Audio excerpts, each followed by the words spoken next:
চলে আসে এবং তাকে ডাক দেয়। তখন রোজ চমকে যায় এবং হাত থেকে গ্লাসটি পড়ে ভেঙে যায়। ট্রেভর তাকে জিজ্ঞেস করে তাকে এমন কেন লাগছে আজকে। সে বলে আজকে তার একটি পেশেন্ট মারা গিয়েছে তার সামনে। ট্রেভর তাকে সান্ত্বনা দেয় এবং তার বড় বোন হলের আজকে নাইট ডিনারে দাওয়াতে যাওয়ার কথা সেটা মনে করিয়ে দেয়। তারপর রোজ সবকিছু ভুলে ট্রেভরের সাথে যায় ডিনারে অ্যাটেন্ড হওয়ার জন্য। তখন সেখানে হলি তার দিনকাল কেমন যাচ্ছে সেই সব বিষয় নিয়ে কথা বলছিল এবং শনিবারে তার ছেলে জ্যাকসনের বার্থডেতে রোজকে অ্যাটেন্ড করার কথা বলে, কিন্তু রোজের সেই দিকে কোনো খেয়ালই ছিল না। আজকে কি ঘটেছে সে সেটা নিয়েই ভাবছে। হলি তাকে আবার বলে সে কি শনিবারে আসতে পারবে কিনা। তখন রোজ থতমত খেয়ে বলে শনিবারে কি।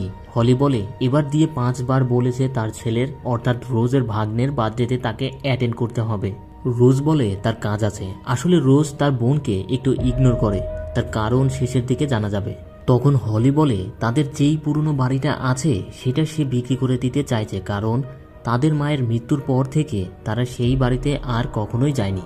ফলে বাড়িটি পরিত্যক্ত হয়ে পড়ে আছে, কিন্তু সেটা বিক্রি করলে কিছু টাকা পাওয়া যাবে। তখন রোজ রেগে যায় এবং আপত্তি জানায়, কারণ সেই বাড়িতে তাদের বাবা মায়ের স্মৃতি জড়িত আছে।